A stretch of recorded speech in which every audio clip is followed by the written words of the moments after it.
सुरासुरैर्वन्दितपादपद्मम् लोके जरारुग्भयमृत्युनाशनं दातारमीशं विविधौषधीनां शङ्खं चक्रं जलौकां दधतं मृतघटं चारुदोर्भिश्चतुर्भिः सूक्ष्मस्वच्छातिहृद्यं शुकपरिविलसन् मौलिमम्भोजनेत्रं कालाम्भोदोज्ज्वलाङ्गं कटितटविलसच्चारुपीताम्बराढ्यं वन्दे धन्वन्तरीक्तं निखिलगदवन् प्रौढदावाग्निलीलं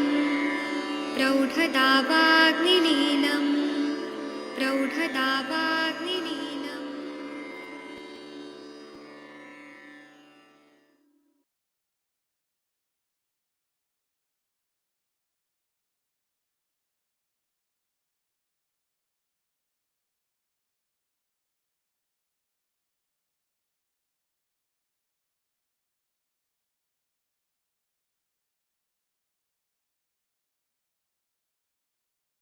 प्रणाम सभी लोगों को।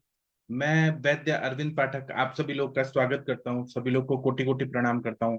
आइए आज हम लोग सिफिलिटिक माइलोपैथी इसके बारे में चर्चा करेंगे। आप सबके सब भारत के सर्वश्रेष्ठ चिकित्सक लोग हैं और आज हम लोग सिफिलिस जो एक तरह का व्याधि है जिसको हम उपदंश भी कहते हैं, उससे रिलेटेड माइलोपैथी जब हो जाती है वह हम लोग चर्चा करने वाले हैं। क्योंकि माइलोपैथी में क्या होता है कि लॉन्ग टर्म में ये जो बीमारी है सिफिलिस ये हुआ है और आयुर्वेद में इसको उपदंश बोला है। जो हमारे चरक संहिता का काल था, सुश्रुत संहिता का काल था, वाग्भट संहिता का काल था, उस टाइम पे ये बीमारी नहीं था। लेकिन जब भारत पे आक्रमण होने लगे, नालंदा यूनिवर्सिटी वगैरह को जला दिया गया, तो बाहरी आक्रमण होने लगे। तो जब आक्रांता लोग आने लगे तो वो लोग यहाँ के बहु बेटियों के साथ जबरदस्ती रेप वगैरह करते थे, बलात्कार करते थे।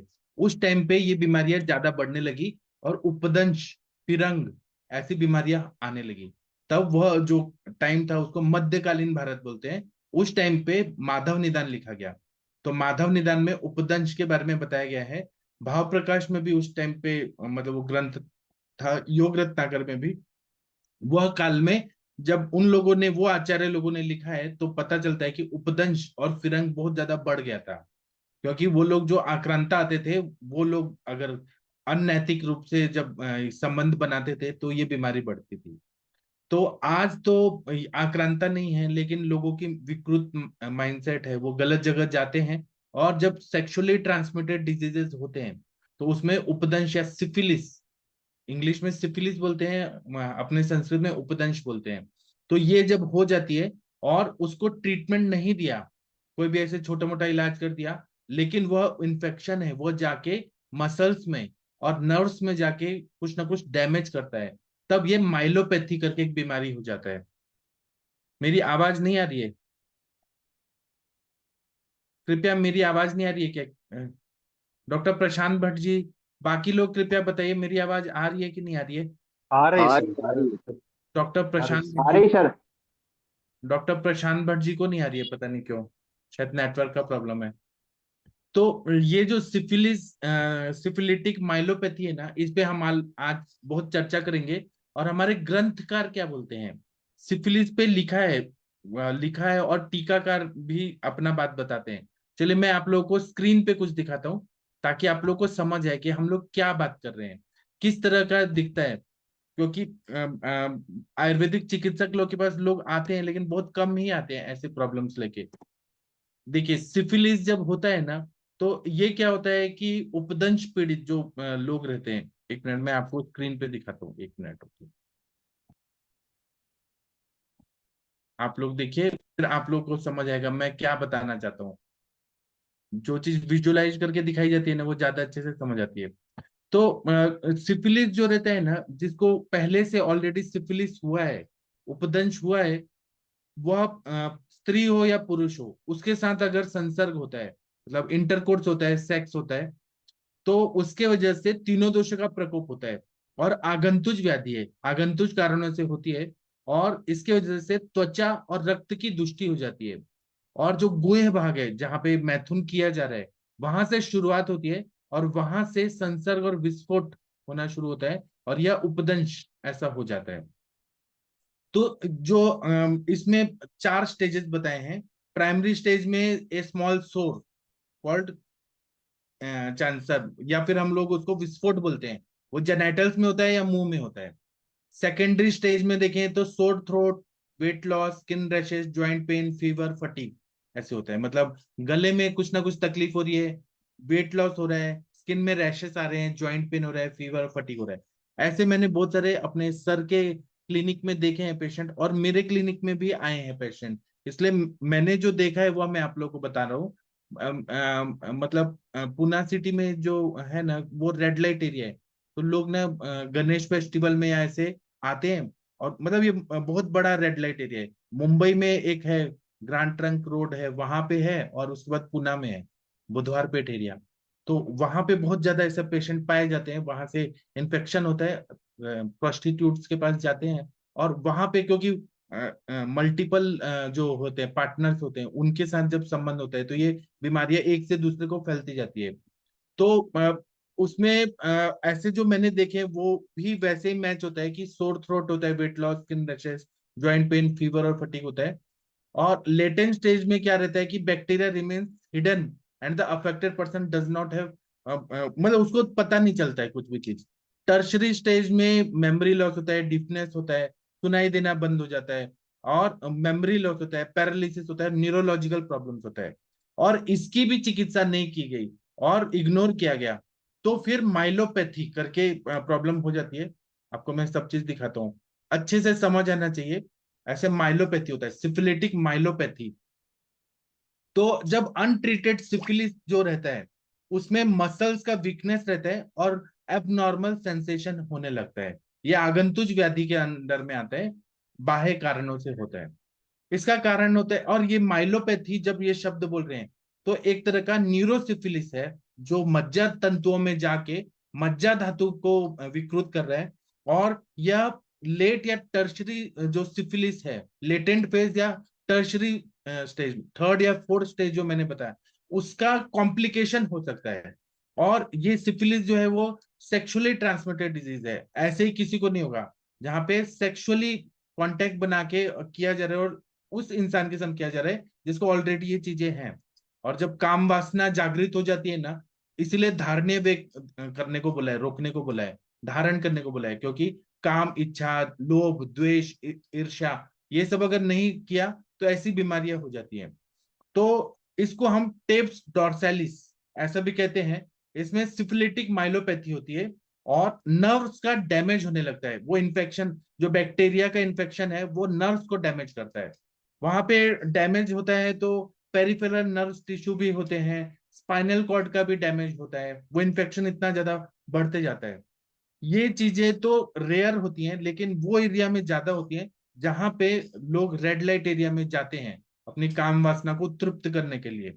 और ये ऐसा बोलना भी गलत है कि रेड लाइट एरिया में ही, वहां वहां ठीक हम लोग बोल देते हैं कि ब्लेम करते हैं कि वहां से हो रहा है, लेकिन एक्स्ट्रा मैरिटल अफेयर्स वगैरह भी हो रहे हैं ना, वहां पर भी ये चीजें बढ़ रही हैं, बहुत ज्यादा हो रही हैं। और अर्बन सिटीज में तो बहुत ज्यादा बढ़ रही हैं ये चीजें। तो हमारे पास पेशेंट आएंगे, तो हमें ऐसे जब पेशेंट आते हैं सिफिलिटिक माइलोपैथी का, तो हमें कभी भी एग्जामिन करना है ना पेशेंट को, तो ग्लव्स वगैरह पहन के ही करना है। मेरे पास फोटोग्राफ भी है पेशेंट का। एक पेशेंट को ऐसे ही एकदम सिम्टम था, मार्च महीने में मेरे पास आए थे। तो उनका इतना ज्यादा बढ़ गया था, अभी वो उनका जो मतलब पुरुष का जो लिंग होता है उस पे वो पूरा फैल गया था, पूरा सब जगह हो गया था। मतलब देखने को भी घिन आ रहा था, इतना ज्यादा बढ़ गया था। माइलोपैथी नहीं, माइलोपैथी भी था, लेकिन वो सिफिलिस हुआ था। मैंने क्या ट्रीटमेंट दिया और हमको क्या सिखाया गया है, वो मैं अभी चर्चा करूंगा। तो इसमें माइलोपैथी रहता है ना, ये ट्रीटेड नहीं हुआ, मतलब ट्रीटमेंट नहीं हुआ, तो ये नर्व तक, मज्जा तक चला जाएगा, मांस तक चला जाएगा। ब्लड टेस्ट करते हैं तो हमें ये पता चलता है कि लेटेंट स्टेज में ये है। और अभी आगे देखिए आप लोग, ये जैसे ऐसे रैशेस आते हैं, इसमें विस्फोट होता है, ऐसे दाने दाने आते हैं, तो हमें पता चलता है कि इन्फेक्शन है। जब ब्लड टेस्ट करते हैं तो हमें और पता चलता है। और दूसरा क्या है कि जो लोग ब्लड डोनेशन करते हैं, तो उनमें भी मतलब इन्फेक्टेड ब्लड हो, उससे भी ट्रांसमिशन होने का चांसेस रहता है। और प्रेग्नेंट वुमेन को भी हो जाता है, अगर लेडी है उसके बच्चे को भी ये हो सकता है, जन्मजात ये हो सकता है। सिम्टम्स क्या रहते हैं कि माइलोपैथी पे अभी बात करेंगे, सिफिलिस का बाद में बात करेंगे। माइलोपैथी है आगे की स्टेज। तो इसमें एबनॉर्मल सेंसेशन होता है, पैरास्थेशिया। अगर हमने सुई से ऐसे टच किया तो कभी सेंसेशन आएगा, कभी नहीं आएगा, या नहीं भी आएगा।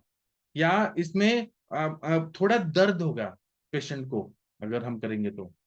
फिर ये बढ़ जाता है, मज्जा तंतुओं में जाता है, स्पाइनल कॉर्ड में चला जाता है, पेरिफेरल नर्व में जाता है। तो पेशेंट को चलने में तकलीफ होगा, पेशेंट को कोऑर्डिनेशन में, हाथ पैर उठाना है तो उसका कोऑर्डिनेट करके जो चलना फिरना, उठना बैठना है, लेटना है, वो सब करने में तकलीफ होगी। और जो रिफ्लेक्सेस होते हैं हर चीज के, वो रिफ्लेक्सेस थोड़ा कम हो जाते हैं, मसल्स में वीकनेस आता है। और पेशेंट जो है पैरों को लंबा करके चलता है, जिसको हम बोलेंगे wide based gait, GAIT gait. मतलब वो पैर को लंबा लंबा करके फिर चलता है, मतलब बीच में अंतर जो चलना चाहिए वो थोड़ा दूर दूर करके चलता है।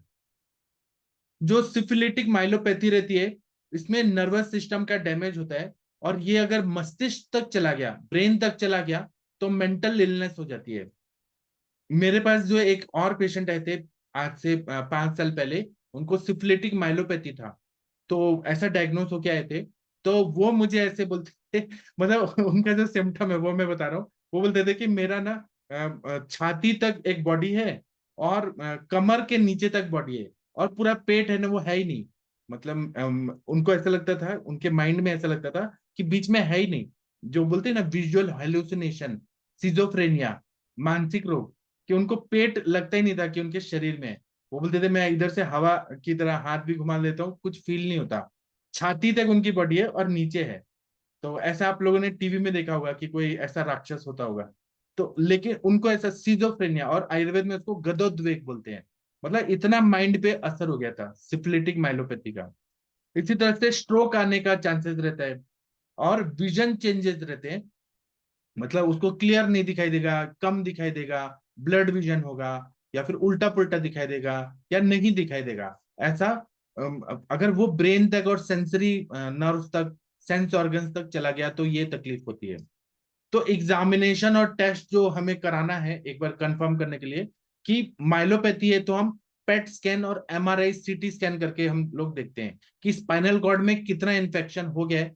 कभी कभी CSF जो है, सेरेब्रो स्पाइनल फ्लूइड, वो चेक करके हम लोग देखते हैं कि वो इन्फेक्शन है कि नहीं है। आंखों का हम देखते हैं कि लाइट से उसको फोटोफोबिया है क्या, तो प्यूपिल्स का हम लोग पूरा अच्छे से चेक करते हैं। इसी तरह से रिफ्लेक्सेस जो हैं वो एब्सेंट हैं या फिर कम हो गए हैं, वो हमें देखना पड़ता है। और लिम्स जो है, अपने पैर जो है, अपर लिम और लोअर लिम, वो हाथ और पैर जो है उसमें वीकनेस है क्या, वो हमें देखना पड़ता है। और टेस्ट अगर हमें देखना है तो हम लोग CSF का एग्जामिनेशन करते हैं, जो मैंने बताया, सेरेब्रो स्पाइनल फ्लूइड को निकाल के, और चेक करते हैं कि ये किस तरह का इन्फेक्शन से हुआ है। दूसरा, हम सिर का CT निकालते हैं, फिर स्पाइन का CT निकालते हैं, MRI निकालते हैं, पेट स्कैन निकालते हैं कि कितना कितना कहाँ कहाँ हो गया और इसके वजह से और क्या तकलीफ है। इसी तरह से जो सेक्सुअली ट्रांसमिटेड डिजीजेस होते हैं, उसके लिए एक टेस्ट होता है जिसको बोलते हैं VDRL। सीरम VDRL करते हैं और सीरम RPR करते हैं।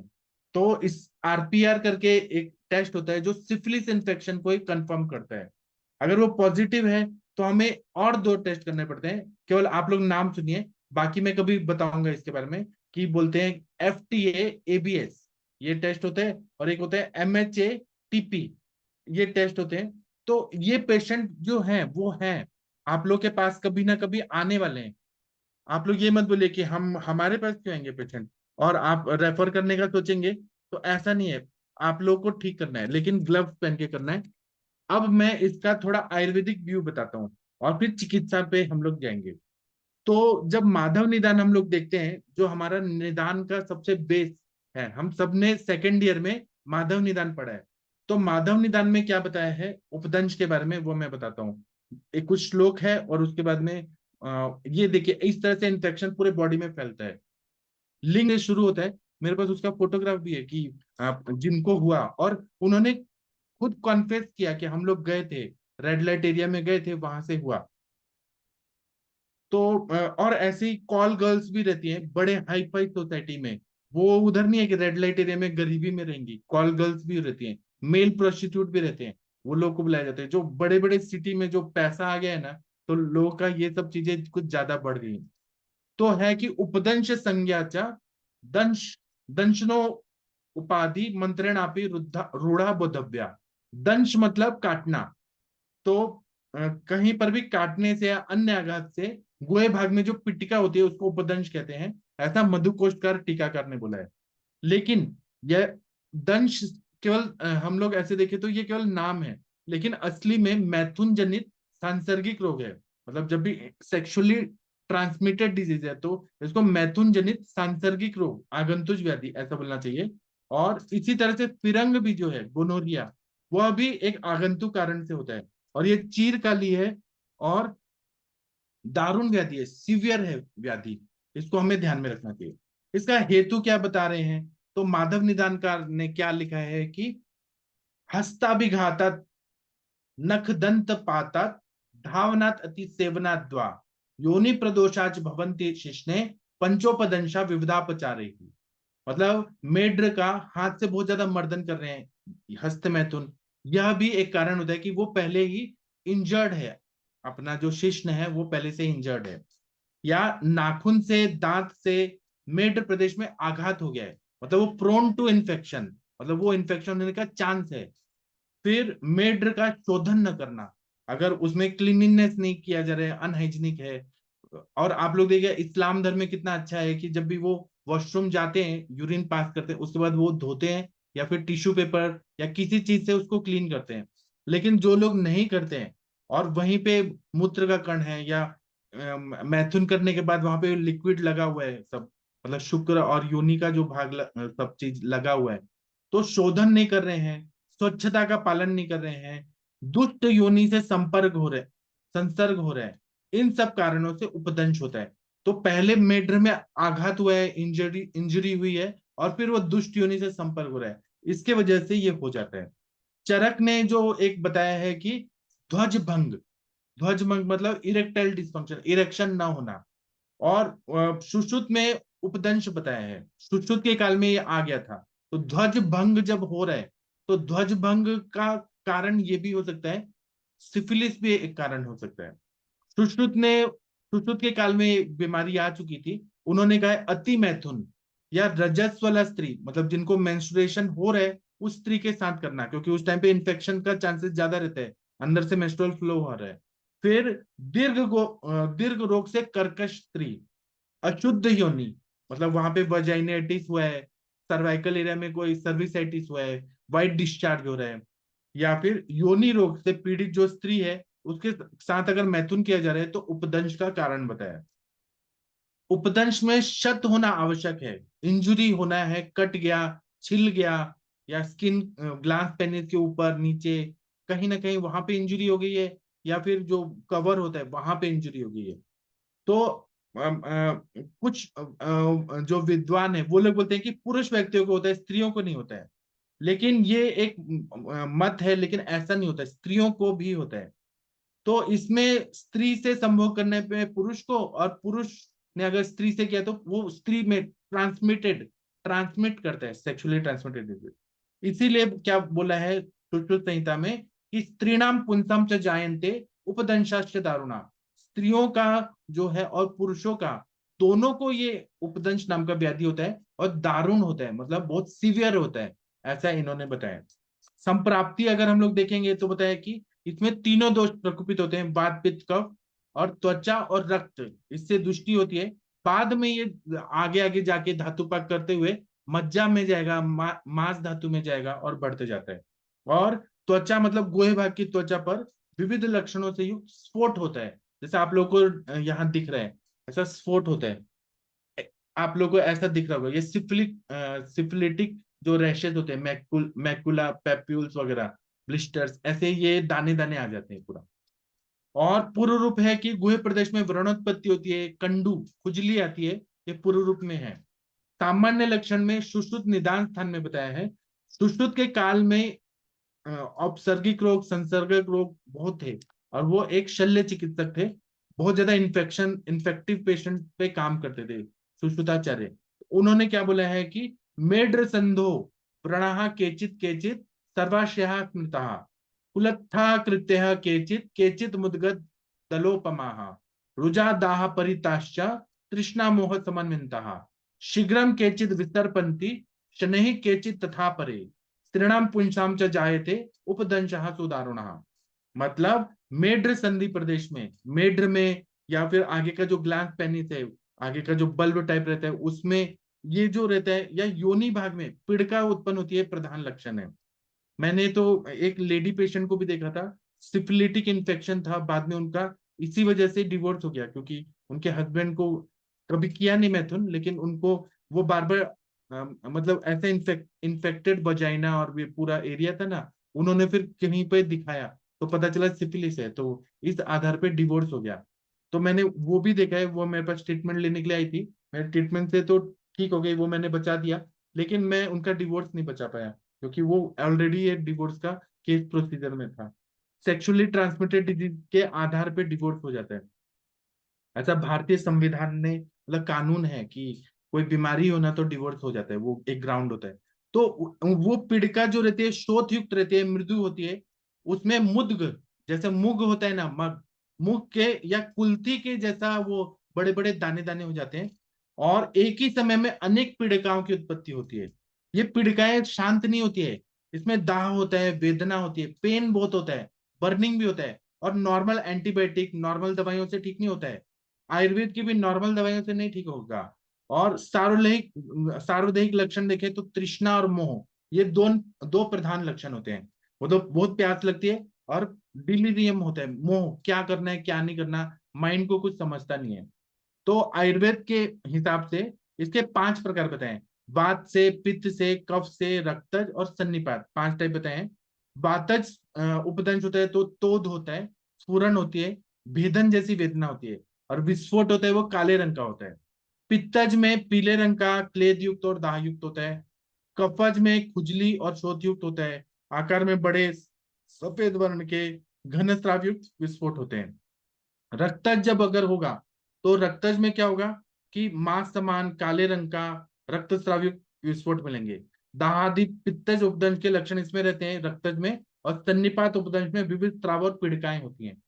चलिए मैं और बताऊंगा। मैं आदरणीय अरविंद सक्सेना सर जी से पूछना चाहूंगा कि आपका क्या विचार है इस बारे में। डॉक्टर अरविंद सर, कृपया आप बताइए सर।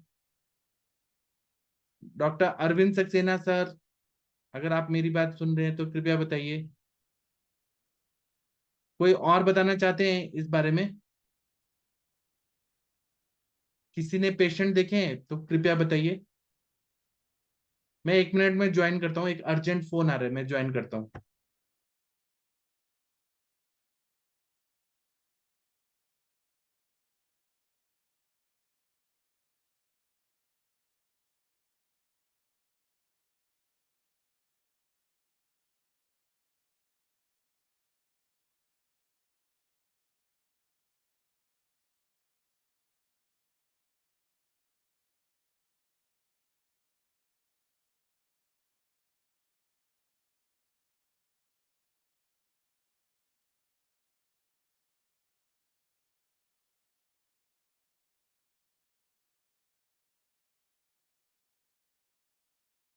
चलिए, तो ये जो कंडीशन रहती है ना माइलोपैथी, तो इसमें हम लोग देखेंगे तो साध्य साध्यत्व वो भी देखना पड़ता है।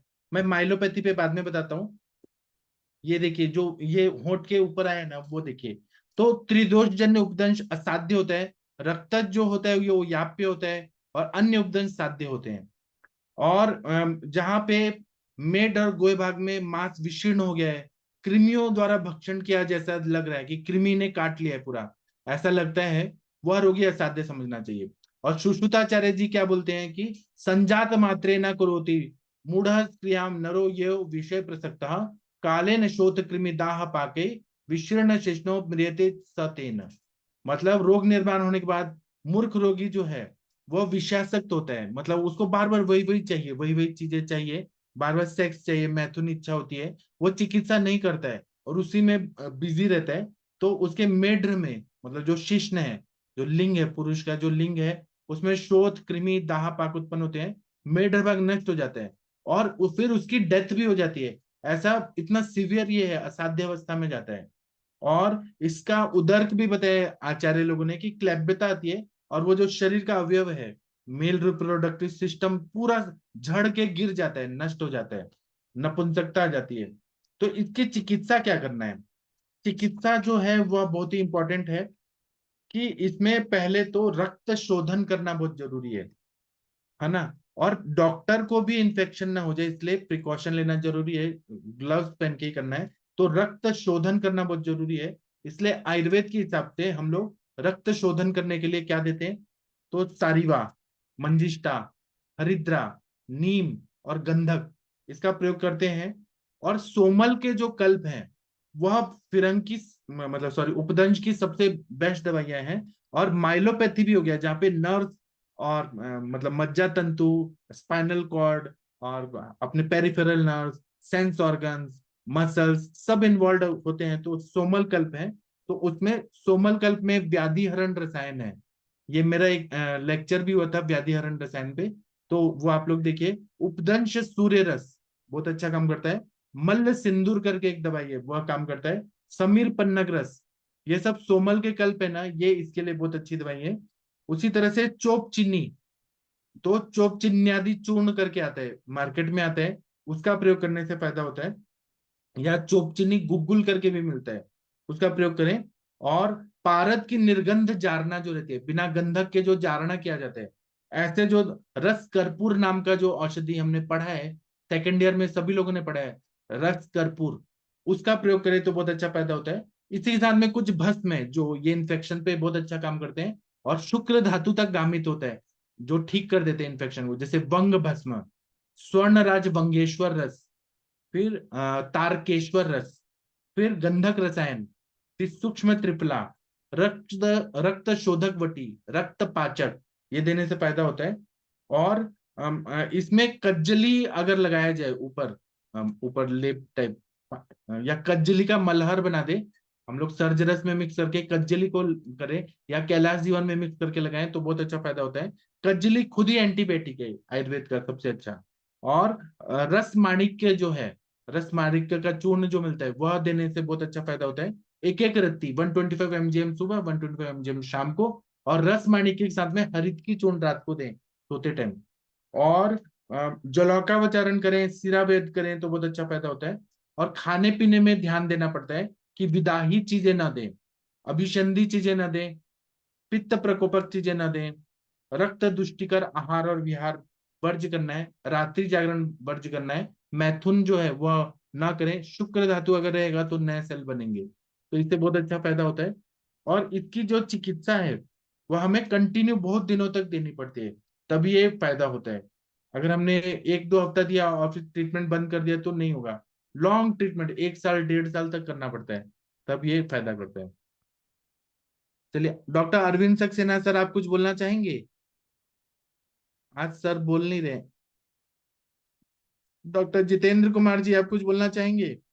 अभय सर, भोसले सर, मंजुनाथ जी, हाँ जितेंद्र सर जी, बोलिए सर बोलिए। प्रणाम सर। हाँ जो प्रणाम। सर आप आपने सिफिलिस के बारे में बहुत अच्छा सर बताया।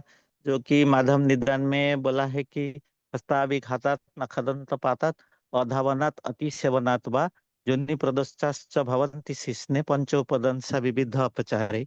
जो आपने जो बताया, तो इसी पेशेंट हम कभी भी नहीं दिखा है, मेरे पास क्लिनिक में नहीं आया है अब तक। लेकिन हम पढ़ाई के टाइम पर भी पेशेंट दिखा था। इस तरह होता है। जो भी दवाई आपने बताया है, जो चोपचिन आदि चूर्ण भी बहुत अच्छा सर काम करता है। और इसमें भी सर ऐसा ही सर होता है। वो जो उपसर्गिका व्याधि में तो वो आ जाता है, जो सिफिलिस और गनरिया हो। तो मॉडर्न में जो ट्रिपोनेमा पैलिडम के जो जीवाणु होते हैं उससे ही रोग उत्पन्न होता है, ऐसा ही लिखा जाता है। तो आपने भी बहुत अच्छा सर बताया और हमको बहुत कुछ सर सीखने का मिला सर। इतना ही बताऊंगा सर। जी, आदरणीय अरविंद सर, आप कृपया बोलिए सर। हाँ सर, इसमें एक्चुअली डायग्नोसिस वीडियारली बताया होता है इसमें टेस्ट, लेकिन ये कई बार उसकी जगह पे कैंडिडियासिस भी होती है, कैंक्रोइड भी होते हैं, जेनेटल वार्ट्स भी होते हैं, और वो लिम्फोग्रेनुलोमा भी होता है। मतलब आपका है तो थोड़ा सा न्यूडल टाइप का होता है, इचिंग होती है और साथ में बॉडी पेन वगैरह होता है। तो जो मेरे क्लिनिक पे बहुत कम एक आध बार पेशेंट आया था, तो मैंने तो उसको धावन वगैरह दिया था, ये पंचबलकल का और त्रिफला का और नीम पत्र का। और सर जो ये ड्रग ऑफ चॉइस में तो चुपचाने रहती ही है, गौरी पाषाण है, और इसको खादिर मंजिष्ठा और सारिबा का कॉम्बिनेशन दिया था। और फिर मैंने जो है, जैसे आप बता रहे थे कि अभी जो है ये रस कपूर का निर्गंध जानना जो है, रस कपूर का इफेक्ट बहुत बढ़िया आया था मुझे। और क्योंकि थोड़ा सा उसमें जा रहा था, पेशेंट का पेन बहुत था और स्टिफनेस बहुत थी उसके जो है, लेकिन बहुत पुरानी बात है, तो उसमें जो मैं जनरली देता हूँ उसमें बंग, स्वर्णराज मंगेश्वर और तारकेश्वर, क्योंकि हड़ताल का कॉम्बिनेशन है, तारकेश्वर उसका इफेक्ट आता है, सूक्ष्म त्रिफला का इफेक्ट आता है। कजली प्रिपरेशन मैंने कभी इस्तेमाल किया नहीं। हाँ, रस माणिक जरूर स्किन डिजीज में देता हूँ, रस माणिक गंधक रसायन के साथ में जो चिन्यादी चूर्ण का कॉम्बिनेशन देता हूँ।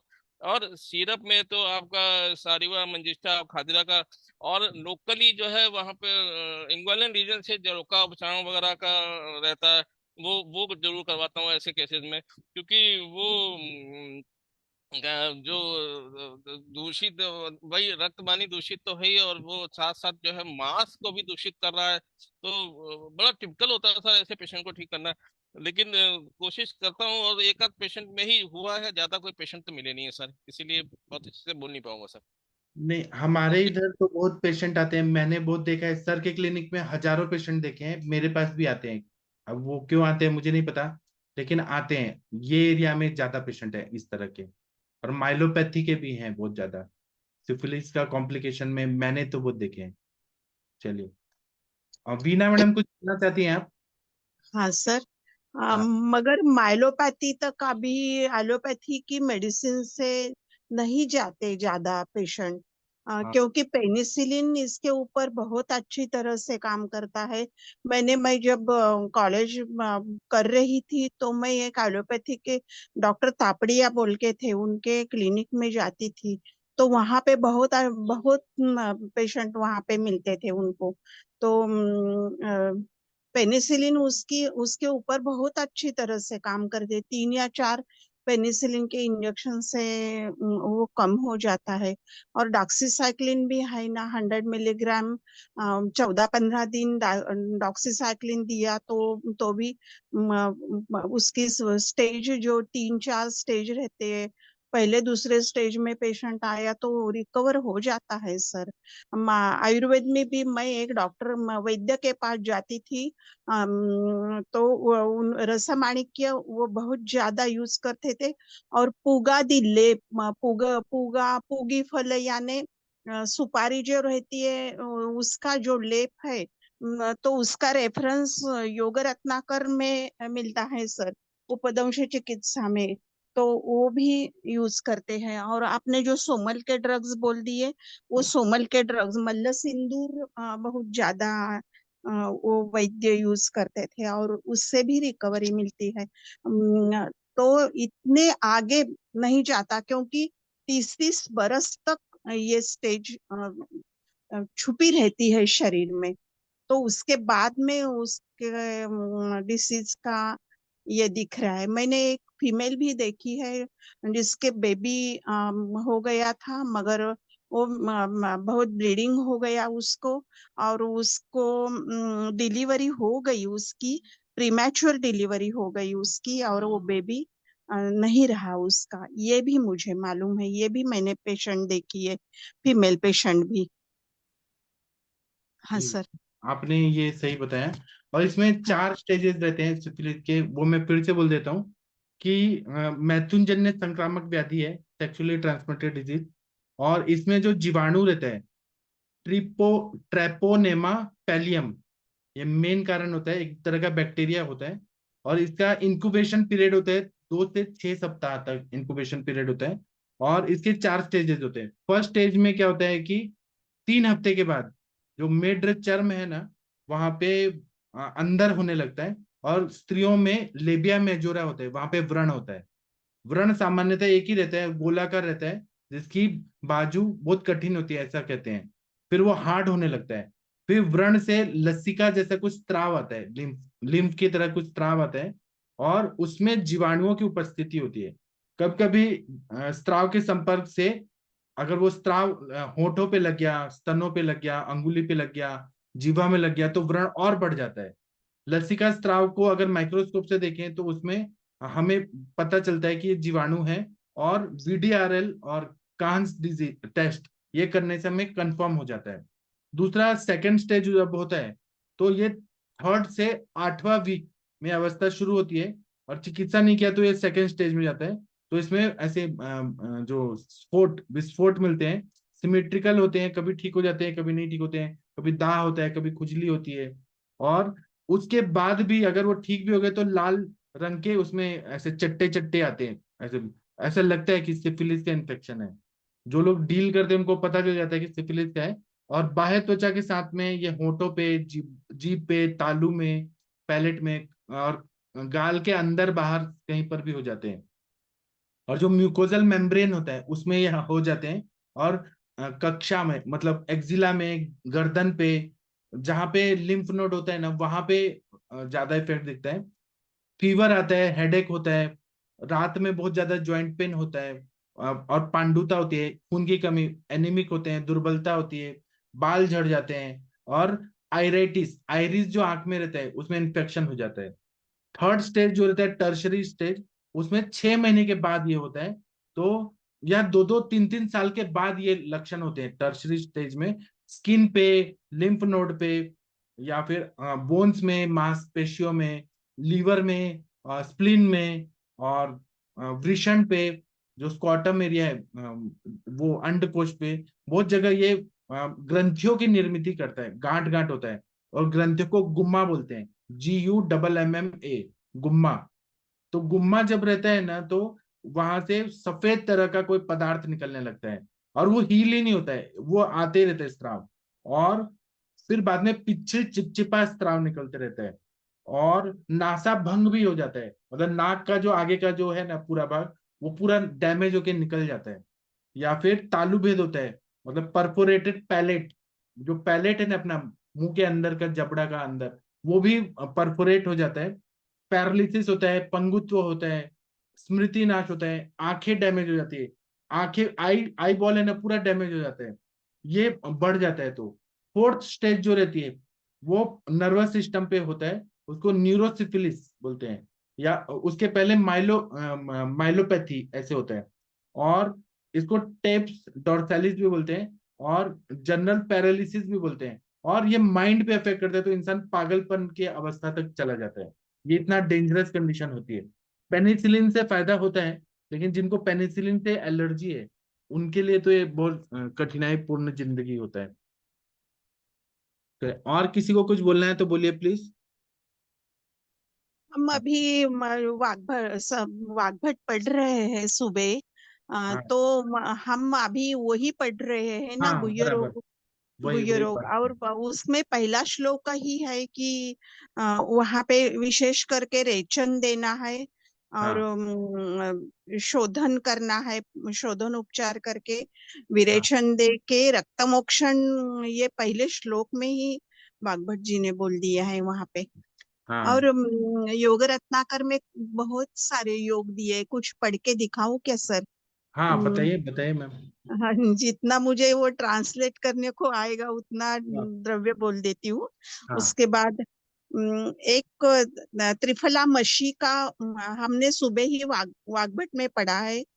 इसमें भी बोल रहे हैं कि कढ़ाई में त्रिफला की राख करके मधु के साथ उपदंश के व्रण पर लगाने से त्वरित व्रण भर भर के आता है। और गैरिक आदि काढ़ा बोल दिला है।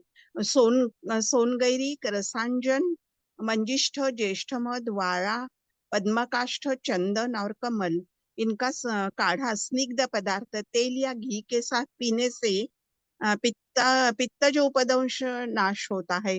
फिर पटोल आदि काढ़ा दिया है। पटोल, निम्बसाल, हिरडा बेहड़ा आंवला, काड़े चिराई, इसका काढ़ा गुग्गुल डाल के और खैर यानी खैर या आसाना, खदीर खदीर हाँ खदीर, काढ़ा मतलब हाँ विजय खदीर सार। डाल के, हाँ खदीर या आसाना डाल के गुग्गुल के साथ इसका काढ़ा लेना है। और त्रिफला भी डाल सकते हैं इसमें। इसका पटोलादी क्वाथ ऐसा नाम है इसका। उसके बाद में उन्होंने लेप दिया है रसांजन, शीरीषत्वक और पथ्या का यानी हरितकी का, हरितकी इसका मध के साथ व्रण के ऊपर लगाने को बोल दिया है। गोपी चंदन और मोरचूत जो है ना तुत्थ, दोनों संभाग लेके उसका खल कज्जली में करके उसका लेप भी उसके ऊपर व्रण के ऊपर लगा सकते हैं। मोचरस और सुपारी यानी पुगी फल, इसकी राख यानी उसका जला के उसकी जो राख है, और वो शंख जीरक, उसको क्या बोलते हैं हिंदी में नहीं मालूम मुझे, शंख जीरे, हाँ, उसका ऊपर लेप करना है। शंख जीरक संस्कृत श्लोक में भी शंख जीरक ही है उसका नाम। शंख जीरक है। हाँ, हाँ, और वो भी व्रण शुष्क कर लेता है ताबड़तोड़। और वो व्रण को लगाने के लिए भी और दूध के साथ पीने से भी व्रण कम हो जाता है। उसके बाद में अभी चोपचुनियादी चूर्ण आपने बोल दिया ना, तो यहाँ पे चोपचुनियादी चूर्ण है। अन्य भी व्याधि में उन्होंने बोल दिया है। उसके पंच उपदंश रोगाणाम प्रमेहाणाम तथैव च व्रणानां वातरोगाणां पुष्टानां च विनाशनम। ये जो चोपचिन्यादि चूर्ण उपदंश में 5 ही प्रकार के जो उपदंश अभी आपने बोल दिए उसमें उपयुक्त है। प्रमेह में, व्रण में, वातज रोग में और कुष्ठ में इसका बहुत अच्छा उपयोग होता है।